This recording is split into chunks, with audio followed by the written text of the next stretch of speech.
രാഷ്ട്രപതി ദ്രൗപദി മുർമുവിന്റെ ശബരിമല സന്ദർശനത്തിൽ മാധ്യമങ്ങൾ അസത്യ പ്രചാരണങ്ങൾ നടത്തുന്നുവെന്ന് കെ.യു. ജനീഷ് കുമാർ എം.എൽ.എ. രാഷ്ട്രപതിയുടെ ഹെലികോപ്റ്ററിന്റെ വീൽ കോൺക്രീറ്റിൽ താഴ്ന്നുവെന്ന വാർത്ത വസ്തുതാവിരുദ്ധമെന്ന് എം.എൽ.എ. വ്യക്തമാക്കി. താൽക്കാലിക ഹെലിപ്പാഡിലെത്തി തെളിവ് സഹിതം ചൂണ്ടിക്കാട്ടിയായിരുന്നു എം.എൽ.എയുടെ പ്രതികരണം. രാഷ്ട്രപതിയുടെ ഹെലികോപ്റ്റർ ലാൻഡ് ചെയ്തതിനു പിന്നാലെ വാർത്തകളും പുറത്തുവന്നു. വസ്തുതാപരമായ അന്വേഷണം നടത്താതെയുള്ള വാർത്താവ്യാഖ്യാനം. ഹെലികോപ്റ്ററിന്റെ വീലുകൾ കോൺക്രീറ്റിൽ താഴ്ന്നുവെന്നായിരുന്നു വാർത്ത. എന്നാൽ സംഭവിച്ചത് മറ്റൊന്ന്. ആ എച്ച് മാർക്ക് ചെയ്ത സ്ഥലത്തായിരുന്നു ഹെലികോപ്റ്റർ ലാൻഡ് ചെയ്യേണ്ടത്. ലാൻഡ് ചെയ്തപ്പോൾ അല്പം ബാക്കിലേക്കായി പോയി. ആ ബാക്കിലേക്കായി പോയപ്പോൾ ഇത് ഉയർത്തുന്ന ഘട്ടത്തിൽ ഫാൻ കറങ്ങി ബാക്ക് വശത്തെ ചെളിയും അതോടൊപ്പം തന്നെ പൊടിയുമൊക്കെ ഉയരാൻ സാധ്യതയുണ്ട്. അപ്പോൾ അതിൻ്റെ പൈലറ്റ് തന്നെ ആ സുരക്ഷാ ഉദ്യോഗസ്ഥരോട് പറഞ്ഞ് നമുക്ക് സെൻറ്ററിലേക്കൊന്ന് നീക്കി നിർത്തണം.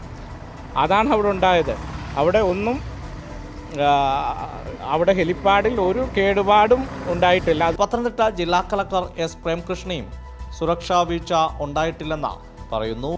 കാര്യം സെയിം ഹെലിപ്പാഡിൽ നിന്ന് ഇപ്പൊ അങ്ങനെ ഒരു എന്തെങ്കിലും ഒരു സേഫ്റ്റി കൺസേണോ അല്ലെ അങ്ങനത്തെ ഒരു പാകപ്പഴയോ ഉണ്ടായിട്ടുണ്ടായിരുന്നെങ്കിൽ ഈ ഹെലികോപ്റ്ററിൽ നിന്ന് ഒരിക്കലും പ്രസിഡന്റ് ടേക്ക് ഓഫ് ചെയ്യില്ല.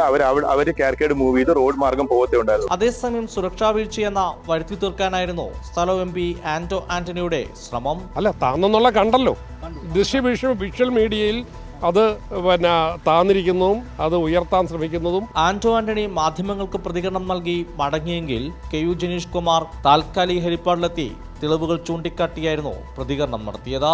കൈരളി ന്യൂസ്, പത്തനംതിട്ട.